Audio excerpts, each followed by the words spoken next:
Kasi napapanahon na, hindi pa mahanap si Kibuloy. Ano ba kayo mga DDS?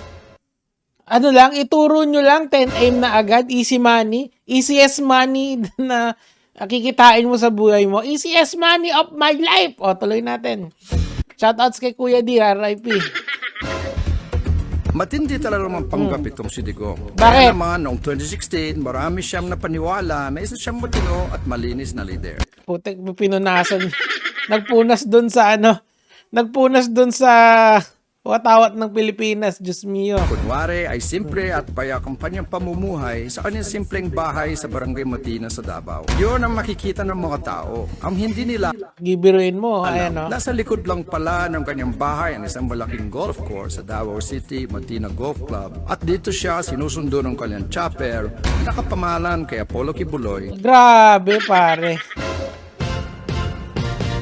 Alam mo, ngayon kasi, talagang, biruin mo bakit ako naniniwala dito, or at least sinasang-ayunan ko to. Kasi po, si Digong kasi ay caretaker ng di ba? Bago pumutok tong issue na to kay Kibuloy, ay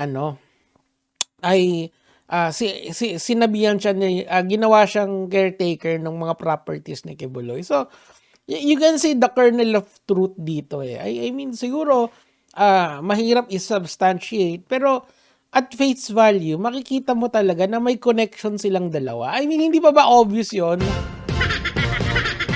Even the sitting vice president, tandaan nyo, yung mga live niya tungkol kay Kibuloy, kung saan may sinasabi siya na mabuhay si Kibuloy. So wag ganon, tuloy natin. Matapos magoyo ang 16.6 million Pilipino at mahalal bilang Pangulo, ay naging isang high-end commercial residential center ang 22-hectarean golf course Ayun lang. Sino nakatira dyan? sa tabi ng kanyang bahay at tinawag itong Davao Global Township. Yung ba? Puto. Sana all. Sana all gumagawa ng condominium.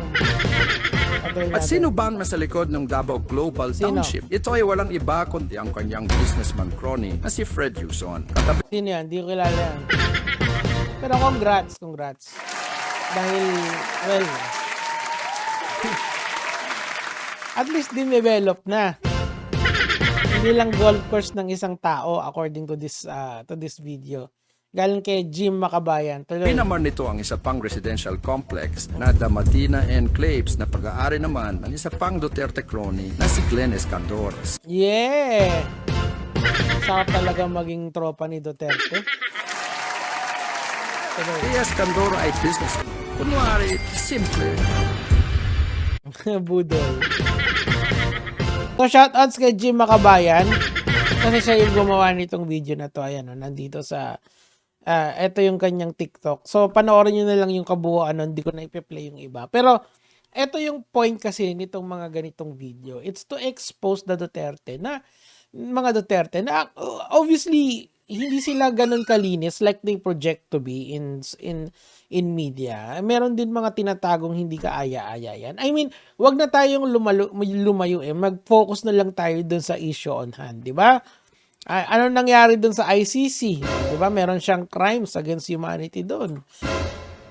Formally, isa, yung DepEd laptops, and the list goes on and on. And sa West Philippine Sea, yung disaster noon, yung mga pogo, and all of that. The point here, mga kamatis, mga kaibigan, is at least yung mga video na ginagawa ko dito is to help you make informed decision come 2025. Kasi kung sila uli yung ilalagay mo sa kapangyarihan, you are perpetuating yung number one is yung political dynasty at yung bulok na Digong politics or Duterte politics na sa tingin ko kailangan na nating i-stop out. Nasa inyo ang kapangyarihan come 2025 para ibahin yon. Kasi mga kamatis, mga kaibigan, pag pinagpatuloy nyo pa rin yan, gugulo talaga Pilipinas. Kaya seryoso, can you just imagine if you put DDS members again in Congress or in the political landscape of things? Ngayon mainit na ha. Can you just imagine yung mayor niya, yung anak niyang mayor, kung magsalita laban sa gobyerno, nakakatakot talaga. Tapos yung kongresista niyang anak, ganun din. Siya din, di ba? Dire-diretso na yung tira nila kay Marcos nowadays. Ngayon, sumasali na rin si sino to, si Sara Duterte. Yung mga designated survivor niya, di ba? I mean, the point here is that if you put another Duterte in the political landscape, talagang magkakawatak-watak na naman tayo. Anong mangyayari? Sino na naman na magiging another 6 years of us suffering from the indignation na dinala ng Duterte administration. Nung mga simula, okay pa akala mo talaga 3 to 6 months, they will stamp out corruption. Ano nangyari? After 6 years, wala, ganun pa rin. Mas naging worse pa nga 13 trillion pesos yung naiwanan niyang utang ng Pilipinas coming from a 6 trillion nung pumasok siya. More than double the amount, diba? I mean, yeah, sure, nag-pandemic, but that's not an excuse para maging exorbitant ng ganun yung utang ng Pilipinas. And yung failed drug of war. Diba? Ngayon kasi itong mga video na to, it's an expose of who Duterte is. Kasi nga, yung ganyan, pangmasa yan na down to earth. Pero ang totoo lang, above heaven ang buhay, diba? Obviously, kasi nga the guy is a powerful individual. Tapos yung mga kaibigan niya, equally powered din. Now they are losing power and they're trying really hard to hold on sa kapangyarihan nila. Kaya na yan nasa sa inyo na yan mga kamatis, mga kaibigan Pagdating ng 2025, bawasan na natin yung mga taong sumira sa Pilipinas. Mga Duterte yun. I'm just being honest sa inyo, or at least this is how I feel when I look at the data na pine-present sa akin araw-araw ng mga ng iba't ibang sources, 'di ba? I mean, grabe din talaga 'di ba? Ito pa yan kita mo. 'Di ba? So alam mo yan, siguro this is why Duterte has no respect for religion kasi nga yung kaibigan niya feels like he is the god of this planet or isa sa mga appointed son of God. Pero that's, alam mo yun, nakaka-disappoint lang talaga dito sa natin, sa bansa natin.